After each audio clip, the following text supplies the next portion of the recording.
Hello everyone. आज हम body fluid के बारे में डिस्कस करेंगे। My self doctor Pankaj. हमारे जो बॉडी फ्लूइड है दो कंपार्टमेंट में डिस्ट्रीब्यूटेड है। एक इंट्रासेलुलर कंपार्टमेंट और दूसरा एक्स्ट्रा सेलुलर कंपार्टमेंट। जो इंट्रासेलुलर कंपार्टमेंट है वो 2/3 ऑफ द फ्लूइड कंटेन करता है और एक्स्ट्रा सेलुलर 1/3। जैसे कि 42 लीटर्स अप्रॉक्स हमारी बॉडी फ्लूइड है, उसमें 28 लीटर इंट्रासेलुलर में है और 14 लीटर्स एक्स्ट्रा सेलुलर कंपार्टमेंट में है। इसमें से एक्स्ट्रा सेलुलर फ्लूइड जो है वो फर्दर 3 पोर्शन में बटे हुए हैं। एक जो हमारा इंट्रावेस्कुलर सिस्टम है उसको इंट्रावेस्कुलर फ्लूइड कहते हैं।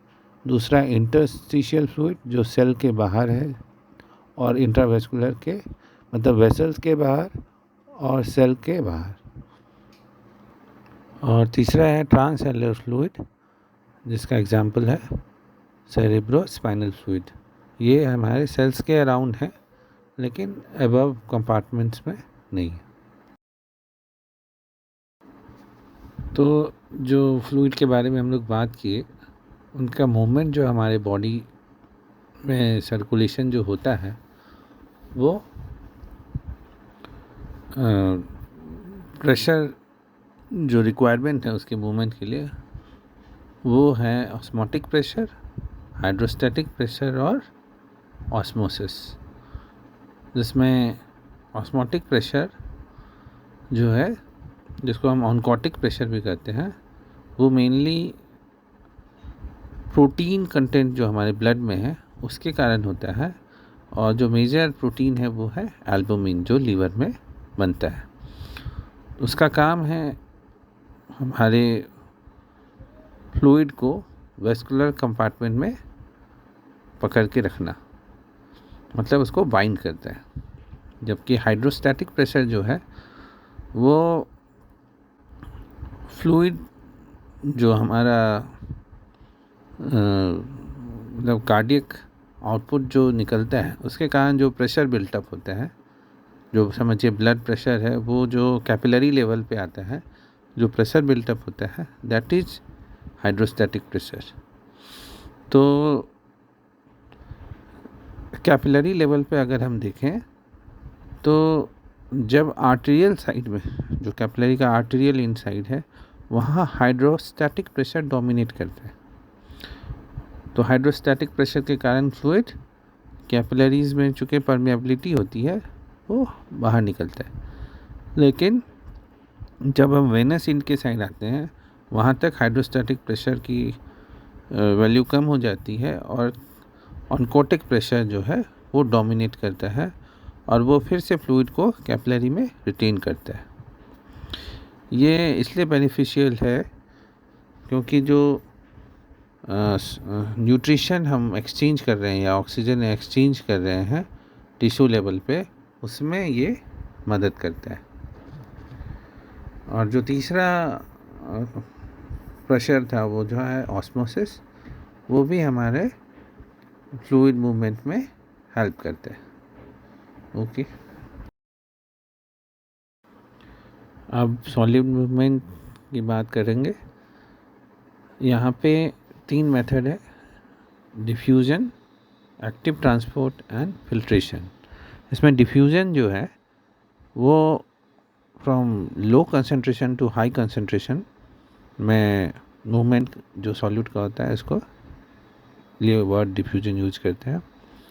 इम्पॉर्टेंट है कि ऑस्मोसिस जो वर्ड है वो डिफ्यूज़न की तरह होता है लेकिन वो फ्लूइड मूवमेंट के लिए, और डिफ्यूज़न वर्ड यूज होता है सॉल्यूट मूवमेंट के लिए।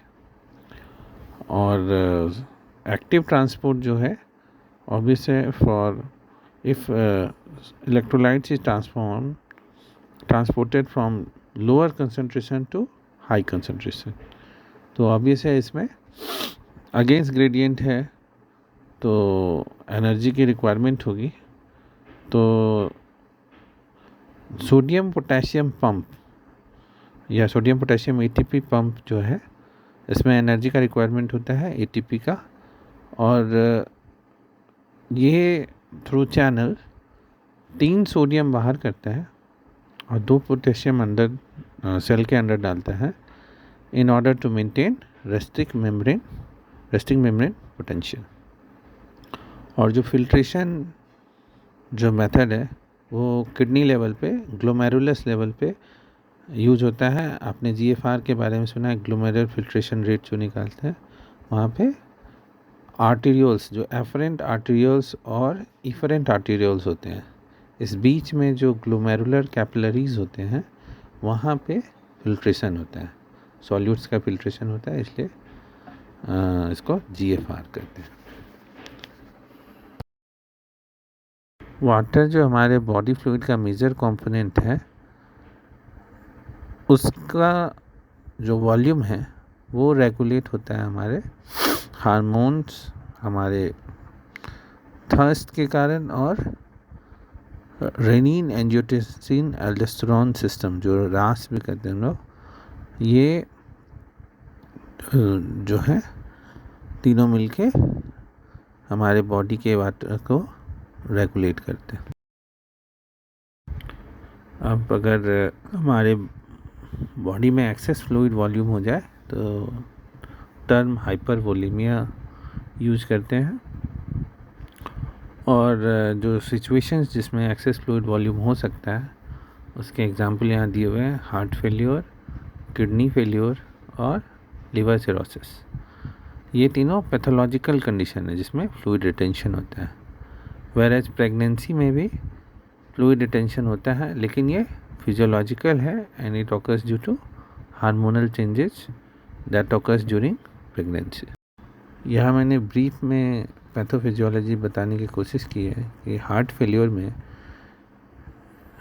जब कार्डियक आउटपुट कम हो जाता है तो किडनी को भी एडिक्वेट ब्लड नहीं मिलता है and there is decrease renal perfusion, जिसके कारण renin angiotensin aldosterone system activate हो जाता है और वो फ्लूइड को रिटेन करता है, यूरिन कम होगा और इस तरह से वाटर बॉडी में रिटेन होने लगता है और हाइपरवोलेमिया होता है। वेयर एज रीनल फेलियर में यूरिन सोडियम घट जाएगा या एफरेंट आर्टियोल का प्रेशर अगर कम हो जाता है तो renin angiotensin aldosterone system activate होता है, जिस कारण से वाटर रिटेंशन होता है।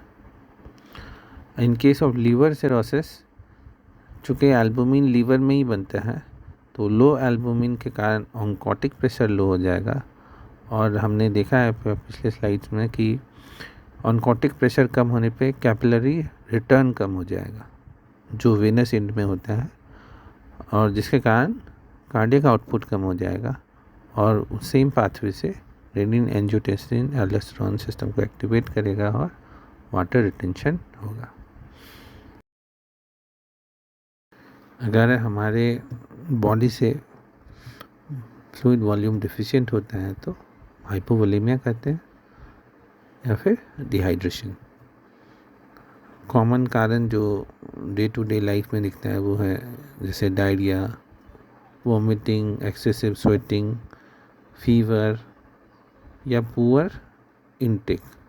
अगर ये सब चीज़ होता है तो पेशेंट या तो डिहाइड्रेट हो जाता है या हाइपोवोलेमिया में चला जाता है, तो हमें इनको फ्लूइड देना पड़ सकता है। होप दैट आपको बॉडी फ्लूइड्स के बारे में थोड़ा आइडिया लगा होगा। अगले वीडियो में हम लोग इंट्रावेस्कुलर फ्लूइड किस किस कंडीशन में कौन सा सूटेबल रहेगा उसके बारे में बात करें। Okay, thank you.